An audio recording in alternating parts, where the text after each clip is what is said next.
Bienvenidos a este Naima Café, donde estaremos conversando sobre el carácter salarial de los bonos.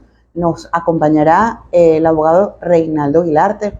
Reinaldo es abogado egresado de la Universidad Católica Andrés Bello, fue profesor de esa misma universidad, es asesor de diferentes compañías en Venezuela y además, bueno, es gran amigo de la casa y un estudioso del derecho del trabajo y de sus implicaciones prácticas en la operatividad de las empresas.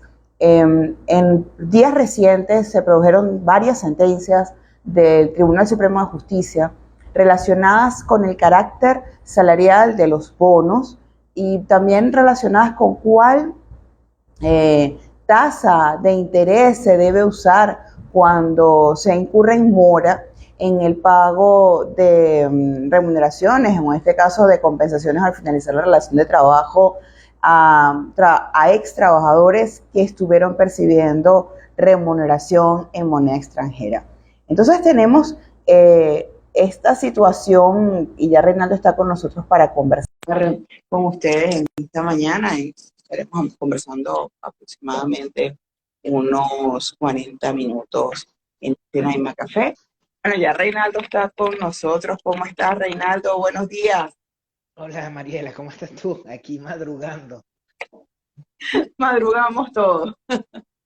Gracias por dedicarnos un espacio de tu tiempo, de tu apretadísima agenda para conversar sobre estos temas con los seguidores y con la gente que nos mira por aquí en Naima Consultores.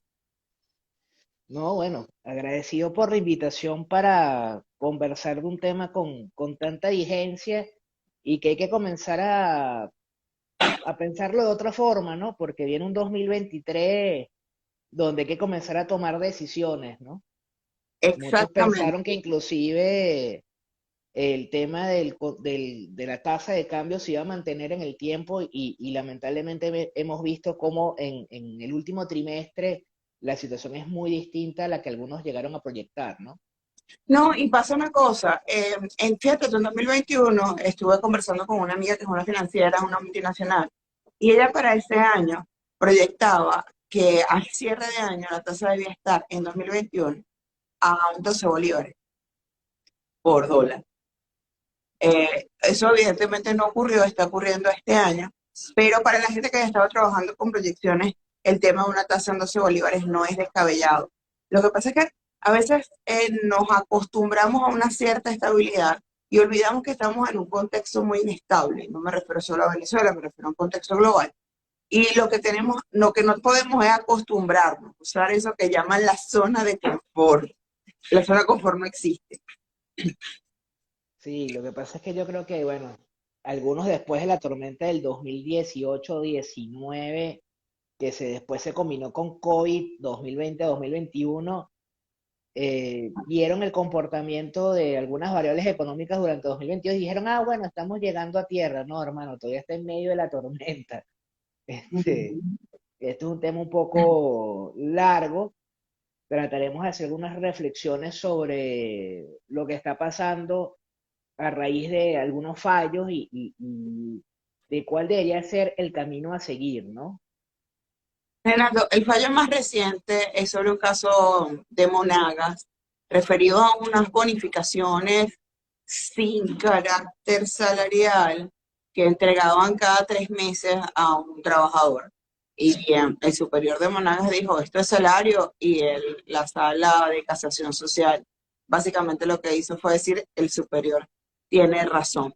Pero esta es una tendencia muy utilizada por empresas a nivel nacional, el otorgamiento de bonificaciones sin carácter salarial, porque ellos se imaginan que no tiene carácter salarial, no porque cumpla con las condiciones para ser considerado sin impacto salarial. Es una tendencia muy creciente y que ha llevado a la informalización de la gestión humana. Hay gente que se han vuelto pagadores de remuneraciones y no gestores de talento humano, porque lo están haciendo sin medir las consecuencias. En días pasados una persona me dijo, bueno, le voy a decir a mi jefe que paguemos debajo de una matemática para no dejar evidencia. Eso no es así y esa informalización tiene otros problemas. no solamente problemas de índole legal, sino problemas de índole financiero, de defraudación, porque estás manejando efectivo, un efectivo sin control, porque tú no dejas evidencia de nada. Entonces también, ¿quién dice que sí, de verdad le pagaron eso a los trabajadores? Esas cosas están ocurriendo. Entonces, los bonos no es que no tiene consecuencias negativas para la empresa, aun cuando no, el trabajador no les demande el pago o el reconocimiento sobre esa diferencia. Sí, fíjate, lo primero que hay que tener claro es que esto no es una situación nueva en el país, esto ya se vio hace bastante tiempo, de hecho fue lo que originó la reforma de la legislación laboral del año 97. Si se recuerdan, allá prácticamente más del 60% del ingreso de un trabajador no tenía carácter salarial. En aquella época, la norma prevista en la Ley Orgánica del Trabajo del 90 daba cierto paraguas. Sin embargo, se cometieron tantos abusos que en algún momento el Estado tuvo que tomar medidas, y en el gobierno del presidente Rafael Caldera, en su segunda gestión, tomaron la decisión de reformar la definición de salario, reformar el esquema de compensación de prestaciones sociales y reformar la indemnización por terminación de relación laboral. Entonces, esto no es nuevo, esto ha pasado en Venezuela en otras épocas. Lamentablemente parece ser que algunos gerentes que tienen más de 45 años en adelante, que además en el momento en que se dicta la ley prácticamente se están graduando de la universidad, con lo cual vivieron la implementación de la reforma, con además un esquema de transición que permitió poco a poco ir integrando todos esos elementos que no eran salario al salario del trabajador, pero a veces la historia se repite y algunos no, parece ser que no aprendieron nada del pasado. De hecho, inclusive en ese pasado, la Corte Suprema de Justicia en Sala Política Administrativa, en una decisión de 1988, yo no pensaba estudiar Derecho en ese momento, decidió declarar la nulidad de una norma dictada por el presidente de la República, declarando el carácter salarial de unas bonificaciones que estaba dando la presidencia de la República a través de una norma. Entonces, no es nuevo, creo que si uno lee un poquito de historia se va a dar cuenta de dónde nacen las cosas. ¿Qué ocurre? La crisis económica venezolana, unida con una legislación laboral que es inflexible y que debe ser objeto de una reforma profunda y que transforme el esquema actual de relaciones laborales, llevó a algunas compañías, o a la mayoría, por no decir todas, a tomar decisiones radicales. ¿Decisiones de qué? Yo me voy a arriesgar a tener un esquema de compensación que buena parte de ese esquema no tenga carácter salarial. ¿Qué ocurre? Cuando te sientas hoy, en 2022, a revisar ese esquema de compensación, te encuentras que por lo menos más de un 40% del ingreso de un trabajador no tiene carácter salarial, con lo cual se afecta el pago de las horas extras, el pago de los descansos, el pago del trabajo en día feriado, se afecta el pago de beneficios como vacaciones, bono vacacional, utilidades y prestaciones sociales. En consecuencia, estás afectando todos los beneficios laborales del trabajador, pero además te estás casando dos problemas adicionales. Primero, tienes un problema tributario, ¿ok? Del cual no voy a hablar, no es mi área de experticia, pero hay un tema fiscal por los temas de lo que son los gastos y ese tipo de variables. Y Permítame además, explicarle el tema tributario todo rapidito. A lo que se refiere Reinaldo es el artículo 27.1 del Decreto de Ley de Impuestos sobre la Renta. En ese artículo se establece que los gastos de personal son deducibles siempre y cuando el empleador haya cumplido todas sus obligaciones como patrono. Y entonces aquí nos encontramos que estamos incumpliendo obligaciones como patrono que van desde la base imponible a la retención de impuestos sobre la renta que van a estar sujetos estos trabajadores asalariados, que tiene que ver con cuánto tú aportas a la seguridad social, porque si el salario que tú reflejas en la seguridad social no es real, no estás cumpliendo tus obligaciones como patrono, y tiene que ver con todo lo que estaba mencionando Renando del pago correcto de horas extras, otro tipo de compensaciones. Entonces ahí hay un riesgo real de un reparo a la nómina, y debo decirles que por lo menos en Aragua ya ha ocurrido. Ocurrió con una empresa, y para que vean que la inducción que el estándar CENIAT es muy básica, ocurrió uno con una empresa que tenía un concepto en remuneraciones llamado bono, pero ellos sí le daban carácter salarial al bono, o sea, sí lo consideraban para todo, pero le dejaron ese nombre. Y cuando les dieron ese nombre bono en la nómina, les hicieron un reparo porque les echaron para atrás la deducibilidad de toda la nómina. Entonces, no es una posibilidad que puede que no pase, no es una situación real porque ya hay empresas cercanas a nosotros que lo han vivido. Entonces, el otro problema que se te genera es un problema financiero. ¿Por qué un problema financiero? Porque si tú estás pagando en negro parte de la compensación de los trabajadores, cuando tú tengas que hacer la provisión en tu contabilidad de ese pago en negro, vas a tener que castigar el balance. Entonces, los números que estás viendo, capaz, no son los números reales de tu compañía y puedes estar mucho más abajo de lo que te estás imaginando. Entonces, por re o por fa, puedes terminar afectando la rentabilidad de la compañía, ¿sí? Eso a grosso modo.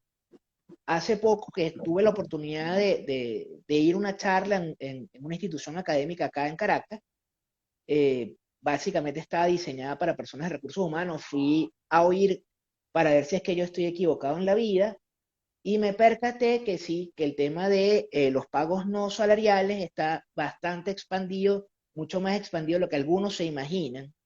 Podemos estar hablando que casi el 100% de los patronos en Venezuela tienen esquemas no salariales, algunos los tienen en bolívares, otros los tienen en moneda extranjera, en algunos casos de moneda extranjera, algunos pagan bonos, otros pagan el dinero en efectivo, otros pagan a través de transferencias bancarias en cuentas en el extranjero, otros a través de cuentas custodias, otros ponen a un tercero a pagar esa compensación. Eso es un riesgo Entonces, grandísimo. hay un merengue ahí sin letra que se está moviendo, pero que está en riesgo. ¿Qué pasó? Un tribunal del Estado Monagas el año pasado dicta una sentencia, un tribunal superior, conociendo un recurso de apelación, donde declara que un bono trimestral pagado en moneda extranjera, que en algunas ocasiones era pagado a través de una transferencia bancaria y en otras ocasiones era pagado en efectivo, tiene carácter salarial.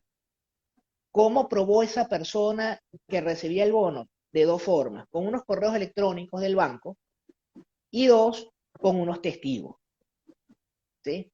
Ahí los que son abogados van a salir a decir que es que el Código Civil dice que no es posible probar una obligación de X cantidad de dinero con testigos, eso no está permitido, esa prueba no tiene ninguna validez. Pero no hay que olvidarse que el Código Civil es de 1982, su última reforma. Entonces yo creo que esas normas no se pueden ver de forma tan cerrada, hay que verlas un poquito más amplias, pero además hay otro problema. Prácticamente es un hecho notorio que en Venezuela se utiliza el efectivo o el CEL para hacer pagos en moneda extranjera. Es raro que una persona haga una transferencia bancaria tradicional para pagar las cantidades de dinero que le va a dar a una persona en moneda extranjera. Y pasa después de la reforma, después de la promulgación del IGTF, se reforma, se volvió a trancar la posibilidad de hacer transferencias entre cuentas custodias del mismo banco que se venía usando y que se venía pagando nómina. De hecho, incluso pues hubo empresas que ese mismo día que comenzó la implementación de las normas quedaron con con la nómina parada, porque la estaban pagando en moneda extranjera. Y entonces, ¿qué ocurre? Si tú hicieras un test, en relaciones laborales se habla del test de laboralidad, un test para determinar si determinado beneficio, como estos bonos que se están pagando, son salarios o no, te vas a dar cuenta que no va a pasar ese test. O sea, la definición prevista en el artículo 104 del decreto ley es tan amplia que ese tema de los bonos es muy difícil que con la norma pasen el test y existe un riesgo muy alto de que sean declarados salarios, porque al final ese dinero es libremente disponible, le permite al trabajador adquirir bienes y servicios y normalmente, por más allá que no se diga, está atado a la labor que realiza. ¿sí? Claro. Mira, está tan atado la labor que realizan, Reinaldo, que hay empresas que tienen trabajadores prestando servicio enfermos, porque el bono, si ellos no van a trabajar, no se los da. Entonces, cuando se enferman, les pagan el 33.33% del salario mínimo ese que le declararon al Seguro Social, que por supuesto, en una situación de enfermedad no cubre nada. Sí. Entonces, eso pasa en las compañías, porque no, y trabajadores que no se quieren ir de vacaciones porque el bono es no salarial, y entonces si no trabajan, no se los dan y no se los consideran para las vacaciones. Y yo he tenido conversaciones con colegas que me dicen, Mari, ¿cómo hago para obligar a los trabajadores a irse de vacaciones? Porque necesito que se vayan de vacaciones por un tema incluso de mantenimiento de maquinaria. Y le pregunto, ¿cómo estás pagando? Bueno, mínimo más bono, ahí tienes. Ellos no se van a ir si tú les pagas así. No se van a querer ir porque saben que van a perder el bono en lo que salgan. Y lo que tú les vas a pagar de vacaciones, el tiempo que les toque no les va a dar para vivir. Obviamente no se van a querer. Y si se van a ir a trabajar con otros. Sí, entonces ahí entra otra variable que es estos bonos que se están pagando en el caso de que sean declarados salarios, ¿qué tipo de salario es? ¿Sí? Porque de repente un bono trimestral alguien lo puede considerar que es salario integral y no salario normal, con lo cual entonces nada más tendría eventualmente impacto en prestaciones sociales y siempre y cuando lo pagues en el mes que tienes que usar de base de cálculo para el trimestre o que coincida con lo que es el último salario del trabajador a los efectos de retroactividad. O sea, no es tan bolita el tema. Ahora, si tú estás dando bonos mensuales, o sea, estás dando $100 mensuales todos los meses, bueno, ahí tienes más riesgo de que te lo declaren inclusive el salario básico y tenga impacto en todo, Salario que normal. sea salario normal o salario integral, ¿no? También ocurrió con ocasión de la pandemia que alguien dijo, bueno, vamos a hacer un split aquí, vamos a crear un nuevo bono, bono pandemia, bono por asistencia social. Bono de ayuda social, porque no estamos Entonces, trabajando para no hay unos dejarlos sin temas salario. allí de que, por ejemplo, el artículo 105 lo han usado de una forma equivocada, inclusive la norma, el reglamento de la Ley Orgánica del Trabajo, que algunos consideran que no es aplicable, porque bueno, que si tiene que existir un reglamento que reglamente el decreto, pero ajá, el TCJ ya en varias sentencias ha usado el reglamento que venimos arrastrando desde el 2006, que es un reglamento dictado por el presidente Hugo Chávez, prevé que tiene que ser de forma proporcional, o sea, los beneficios del 105 tienen que guardar proporcionalidad. Entonces, si usted paga $100 de salario básico y está pagando $100 de bono, evidentemente no hay ningún tipo de proporcionalidad. Inclusive a algunos se les olvida que en el caso del beneficio de alimentación, hoy denominado Cesta Ticket socialista, habían unas limitantes en cuanto al porcentaje para otorgar el beneficio. Esas limitantes se eliminaron en algún momento, hace muchos años atrás. Hoy en día, inclusive, el Cesta Ticket socialista, su valor no tiene ningún sentido. Allá hay una fuerte discusión sobre que si uno revisa el objeto de la regulación del Cesta Ticket socialista, te percatas que el Cesta Ticket es para que la persona se alimente. Entonces, si un plato de comida te cuesta, pongamos un ejemplo, $10, eso significa que a la semana son 50 y al mes son $200, 200. con Ujú, lo cual el valor real del cesta ticket debería de ser por lo menos no menos de $200, ujú. lo que te lleva a prácticamente casi que la mitad de la compra de alimentos de una persona en su hogar, ¿no? Entonces, ahí hay un desfase. Yo por lo menos soy de la opinión de que si usted está pagando por encima de lo que está previsto por el Ejecutivo Nacional en el Cestatique, siempre y cuando guarde proporción, que sea proporcional, que no sea un abuso, se pudiera considerar que por aplicación del principio de norma más favorable, usted tiene un argumento para sostener que ese adicional que paga por Cestatique, siempre y cuando tenga proporcionalidad con el salario, no debería ser considerado salario ni un fraude a la ley, que es el término técnico. Entonces, ojo, que hay que pagar en moneda extranjera porque la economía venezolana, yo no sé si es moneda extranjera, si son bolívares, eh, lo que hay es que buscar un mecanismo que permita proteger el poder adquisitivo de los trabajadores. Eso Y yo sí, creo, sin controles, ¿no? O sea, y una ese tema de control necesaria, de cambio y control de precios no funciona, no, eso y está una necesaria demostrado. reforma de la legislación laboral, porque y estábamos conversando Y en puede estos ser días puntual, nosotros. ojo, ¿ok? O sea, porque esta reforma laboral puede ser muy puntual, o sea, aquí se puede trabajar en una reforma profunda, pero con una visión de corto, mediano y largo plazo. ¿Por qué digo corto, mediano y largo plazo? Porque podemos reformar puntualmente el artículo 104 del decreto ley con una ley desde la Asamblea Nacional, reconocer una figura que el TSJ ha reconocido de una u otra forma, que es la figura del contrato paquete, que en Colombia lo llaman salario integral, donde usted dentro del ingreso mensual que tiene el trabajador podrá incorporar beneficios como vacaciones, bono vacacional, utilidades y salario básico. ¿Okay? El TCJ no permite incorporar o reconocer dentro de ese paquete mensual las prestaciones sociales, pero eso sería de gran ayuda.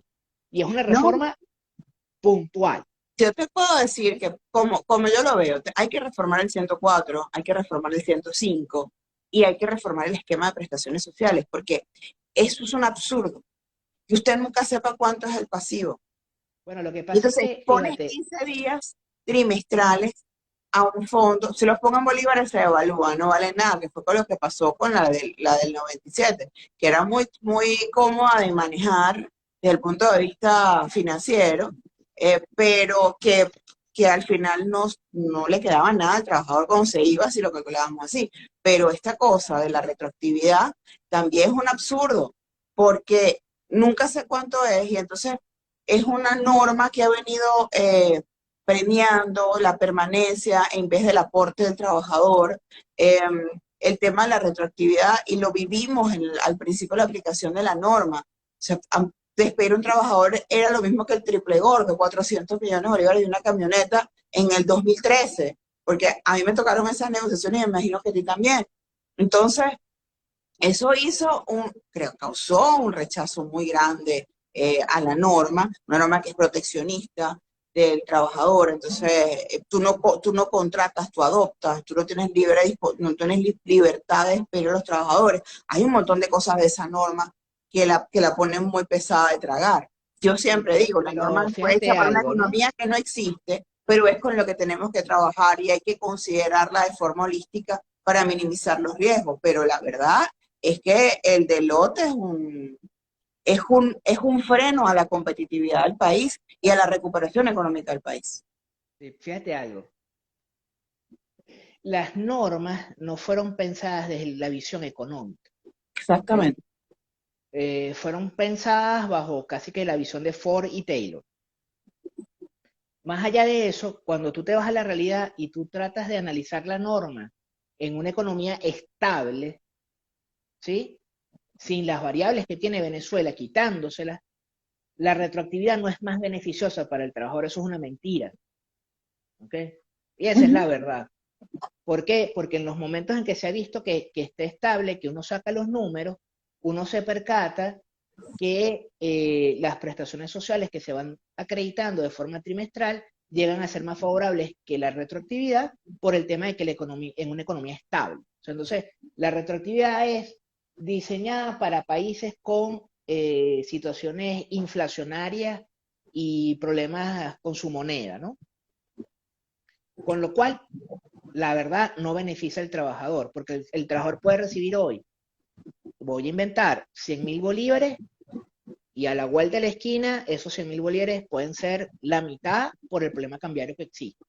Entonces, no es verdad que el esquema de prestaciones sociales proteja al trabajador. De hecho, tal no es verdad, y me disculpan si algunos se molestan con estos comentarios, son plenamente mi responsabilidad, que cuando tú comparas el actual esquema con el del 97, un trabajador que hacía horas extras todos los meses, esas horas extras siempre eran salario integral e impactaban en las prestaciones sociales. Hoy en día eso no ocurre.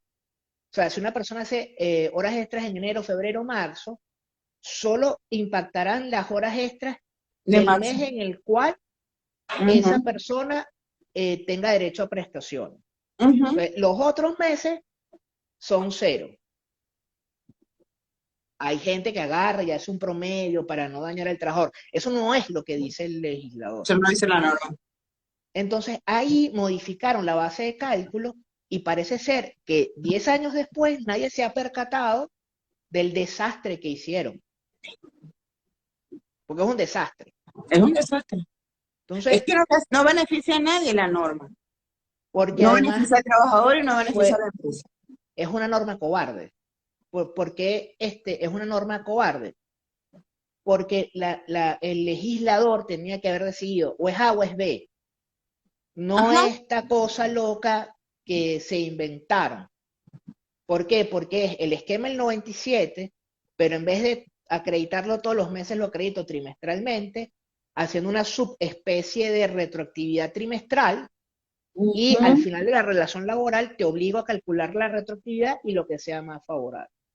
Si un trabajador gana en moneda extranjera como moneda de pago, me voy a atrever a decirlo, puede ser un riesgo, pero es probable que sea más favorable el aporte trimestral que la retroactividad. Porque Lo es además, en cuando ganas país. en moneda extranjera, los aumentos de salario no son como son cuando ganas en bolívares.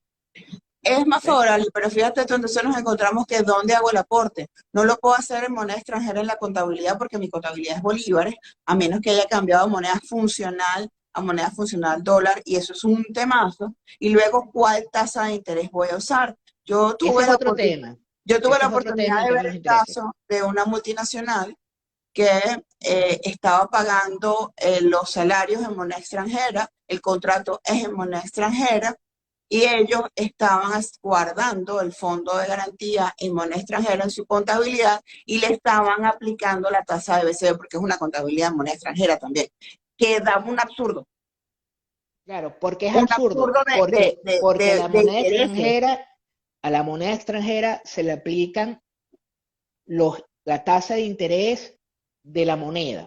¿Ok? ¿Qué ocurre? En algunos países, sus bancos centrales establecen unas tasas para las monedas extranjeras. ¿Sí? Entonces tú puedes usar esas tasas.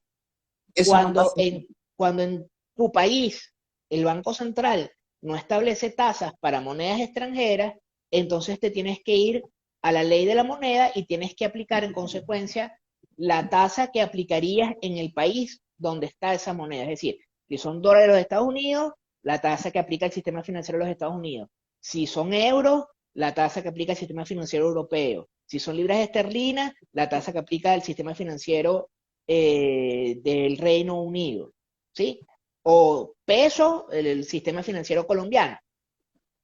Eso es algo que aquí todavía no se comprende. De hecho, en la última sentencia de Baker Hughes, donde Ujú. se habla de intereses moratorios, aplican el 128 del decreto ley, el de la ley orgánica del trabajo, sin tomar en consideración que esa no es una norma que está diseñada para obligaciones en moneda extranjera.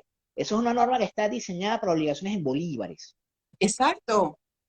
Entonces, allí es donde está el otro problema. De hecho, en esa sentencia se rechaza la aplicación de los De los principios principios Unidroit. UNIDROIT, que básicamente son unos principios de derecho que te ayudan a entender algunas circunstancias que normalmente se aplican en temas mercantiles, pero allí es cuando yo siempre hablo de los abogados integrales. Yo creo que hay que tener una visión un poquito más amplia.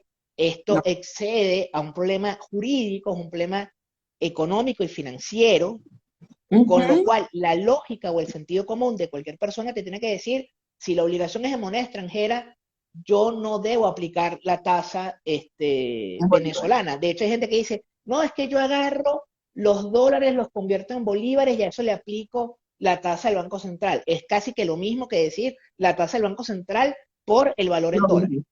Es Entonces, lo mismo. eso no se debe hacer. Lamentablemente debo confesar que este tipo de discusiones normalmente no se dan en las universidades venezolanas.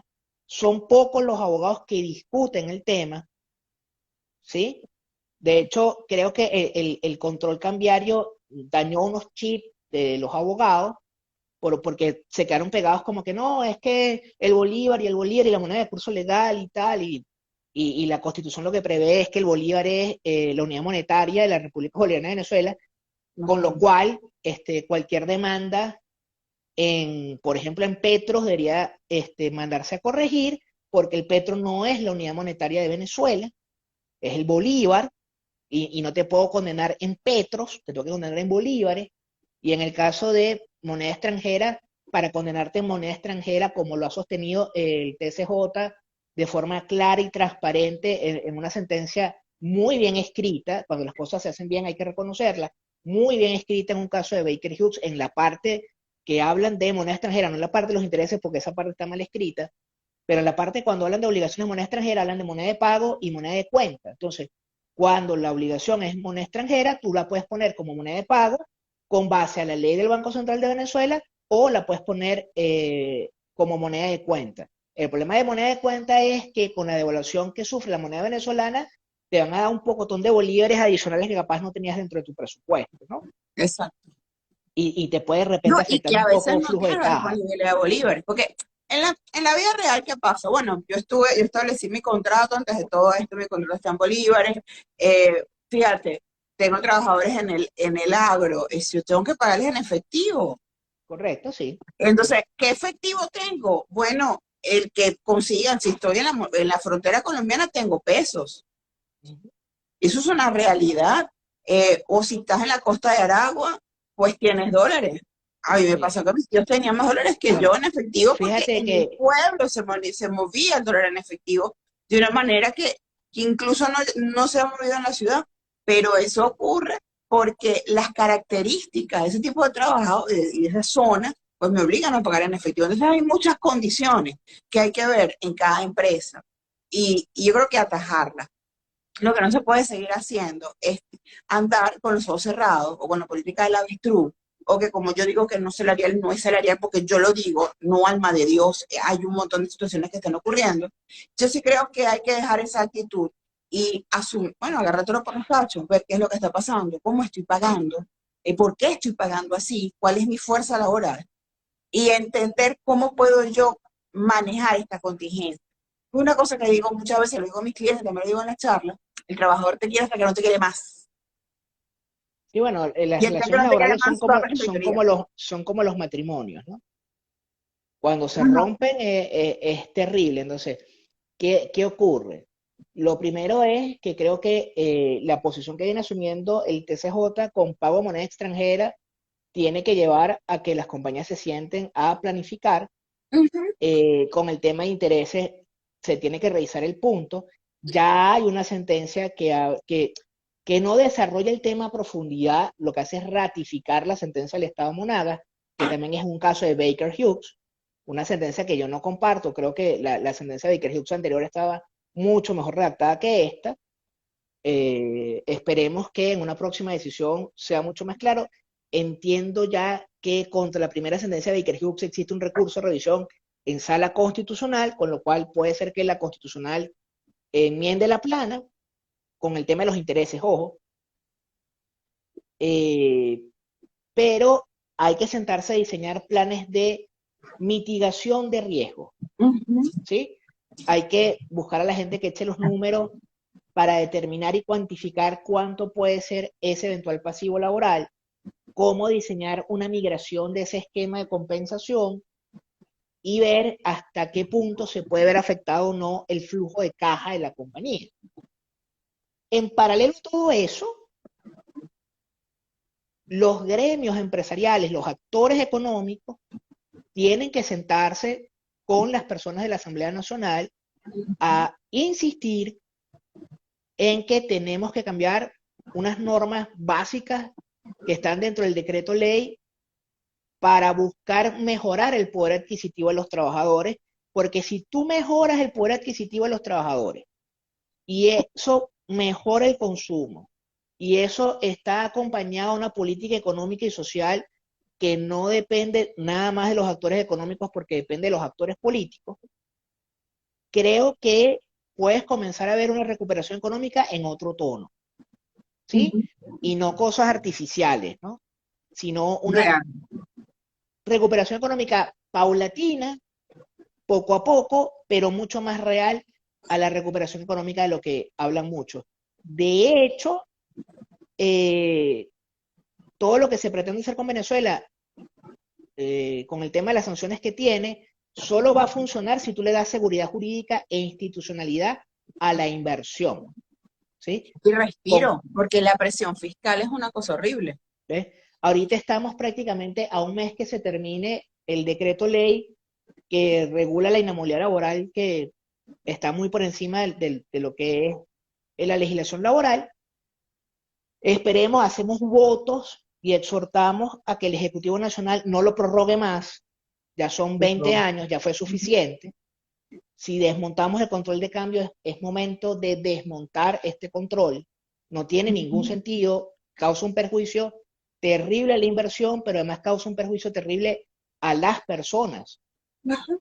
¿Ok? Porque entonces te encarece los productos, además te limita las posibilidades de conseguir trabajo. O sea, Ujú. no es una norma que realmente proteja a la sociedad. Entonces, ¿qué tenemos? Uno, estamos viviendo lo mismo que vivimos hace ya casi 30 años. Eso es claro. Dos, tenemos que actuar con todos los actores que existen, los actores económicos junto con los actores políticos, en decir, tenemos que ponernos todos de acuerdo en unas normas mínimas para generar una transformación de las relaciones laborales. Yo no estoy hablando de escribir una ley del trabajo de cero.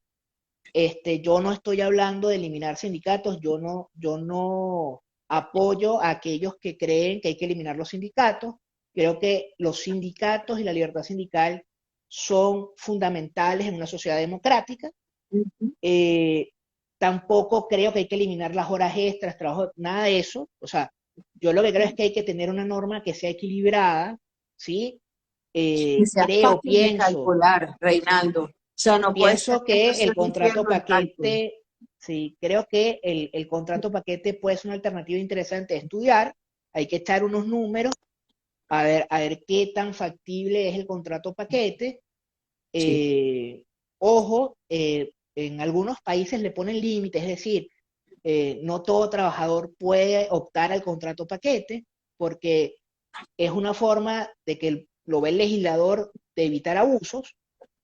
Entonces, creo que es una alternativa. Creo que lo otro que tenemos que pasearnos es porque tenemos que volver a reconocer a los trabajadores de confianza, tenemos que regularlos. Esas normas de jornada de trabajo realmente no generaron más empleo, lo que generaron fueron más problemas. Preferible volver a nuestra jornada de 44 semanas. Es más Hay que hacer una manejable. reflexión allí porque creo que la pandemia nos dejó en evidencia que hay ciertas funciones que no tienen ningún sentido que la persona esté sentada 8 horas en una oficina o 12 horas. Ujú. Eh, Creo que eso es claro, por eso es que hay que hacer una reflexión en temas de jornada de trabajo. Yo la verdad no tocaría las normas de utilidades, vacaciones y bonos vacacionales, las dejaría igual. Y habría que ver, hacer una reflexión de si Los- realmente el sistema de prestaciones sociales es o no es. ¿Ok? Si hay que crear algo, si hay que eliminarlo y que todo eso ingrese en el salario básico del trabajador. O sea, ver qué hacer, pero sin ideología, sin estas cosas, es que ustedes violan la intangibilidad de los trabajadores, o esas cosas que dicen, es que ustedes, los comunistas, que piensan que el trabajador es un pobrecito, porque, o sea, la tengo de los dos lados, ¿no? O sea, tengo gente que me dice comunista y tengo gente que me dice que soy neoliberal salvaje. Yo lo que soy es un simple ciudadano que tiene algunas ideas y que la verdad que está dispuesto a compartir esas ideas con quien las tenga que compartir, porque eso es parte de una sociedad democrática. Sí creo que el TCJ se tiene que sentar a pensar muy bien cada vez que saca una sentencia. Tienen que verlas desde el análisis económico del derecho, ver que sus sentencias tienen un impacto en el país, en la seguridad jurídica, en la inversión, en la generación de empleo, en que esos trabajadores se sientan que están bien. La sentencia de Yumi creó mucho ruido, eh, prácticamente se pensó que se iba a generar un daño a los trabajadores en plataforma, que muchos de ellos son trabajadores autónomos. Ujú. Y tenemos que dar un paso muy importante que es comprender que la legislación laboral se debe ver con madurez, no con populismo, sino con madurez.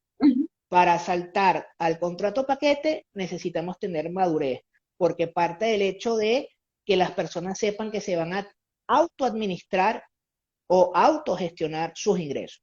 O sea, que no va a estar papá patrono con un dinero en su cuenta para que cuando se termine la relación laboral o cuando lleguen las vacaciones le van a dar su dinero. No, usted va a tener un ingreso, sea en bolívares o en moneda extranjera, que usted se va a autoadministrar.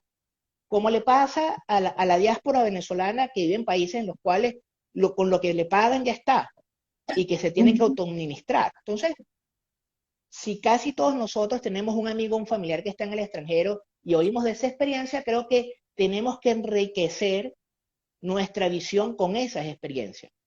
¿Ves? Porque además hay otra cosa, que no es un tema de este live. Creo yo que la pandemia nos va a permitir recuperar a mucho del talento venezolano que tenemos afuera, sea bien porque logremos dar un salto económico y algunos regresen, o porque algunos que están afuera decidan teletrabajar para Venezuela. Siempre que Venezuela pague unos salarios atractivos, porque si no, eso no va a ocurrir. Entonces, para eso necesitamos crear las condiciones necesarias para que esos venezolanos que tenemos afuera, que tienen un gran talento, que quieren aportar a su país en la recuperación, puedan teletrabajar hacia Venezuela. Bueno, ¿Sí? Reina, ese ya será un próximo live. Ya nos consumimos 40 minutos aquí conversando, qué rico. Gracias a todos los que se conectaron hoy. Gracias infinitas por abrirnos un espacio en tu agenda para conversar de estos temas tan importantes y canalizar la ascendencia. Yo creo que podemos hacer esto nuevamente cuando ocurra otra ascendencia interesante que amerite que nos sintemos a conversar y que nuestra audiencia pues pueda disfrutar de todo lo que tienes que decir y para aportar. Seguramente, seguramente. Agradecido por la invitación. Que tengan todos un muy buen viernes y un feliz fin de semana. Sigan disfrutando del Mundial. Chao, chao, Bye. gracias. Bye.